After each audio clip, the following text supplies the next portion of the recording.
वालेकुम दोस्तों, मैं हूं सरवर शकूर और आप देख रहे हैं मेरा YouTube channel Facebook page Karachi की आवाज़ में। इस वक्त मौजूद हूं गुल प्लाजा के बाहर और आप दोस्तों को मैं बताता चलूँ गुल प्लाजा पे तकरीबन कमोबेश 1200 दुकानें मौजूद थी। अगर 1200 दुकानें थी तो यहाँ पे लाखों लोगों के रोज़गार इन दुकानों से वाबस्ता थे, जो कि अब ये दुकानें मुकम्मल तौर पर जल चुकी हैं और गुल प्लाजा मुकम्मल तौर पर तबाह हो चुका है। और मैं आप दोस्तों को बताता चलूँ गुल प्लाजा पर कोई आम आग नहीं लगी थी, क्योंकि ये आग ऐसी थी, आप ये देख सकते हैं इस आग ने कॉन्क्रीट को जला दिया है। और फैसल ईदी साहब की मैं एक वीडियो देख रहा था, तो फैसल ईदी साहब ने बोला कि रीजन प्लाजा पे भी आग लगी थी, लेकिन इस तरह एक दुकान से दूसरी दुकान से तीसरी दुकान पर कन्वर्ट नहीं हो रही थी। अलबत्ता धुआं पूरे मार्केट पे, पूरे मॉल पे, प्लाजा पे भर गया था। और उन्होंने ये भी जिक्र किया कि प्लास्टिक मार्केट पे भी तकरीबन 4 दफ़ा आग लग चुकी है, लेकिन इस तरह वहाँ पे उन्होंने बिल्डिंग कोलैप्स होते हुए नहीं देखा है। और मैं आपको बताता चलूँ कि ये बिल्कुल ही गुल प्लाजा मुकम्मल तौर पर तबाह हो चुका है। जल जाने के बाद यही आप दोस्तों को मैं दिखाने आया हूँ। तो चलो दोस्तों वीडियो स्टार्ट करते हैं। और दोस्तों गुल प्लाजा की ये इमारत मुकम्मल तौर पर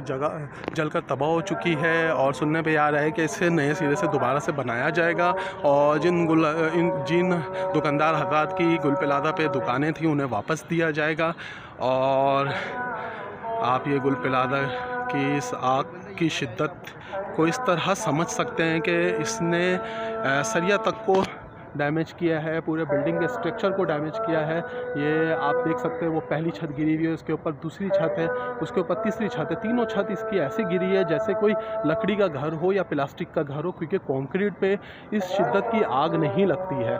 जब लगी है तो हैरत की बात है कैसे लगी है, क्योंकि अभी मैंने जो फैसल ईदी साहब की इंटरव्यू का जिक्र किया तो उस पर उन्होंने भी कहा था कि यहाँ पर एक दुकान से दूसरी दुकान आग कैसे पहुँची, क्योंकि आग कंक्रीट क्रॉस करके तो नहीं जाती है।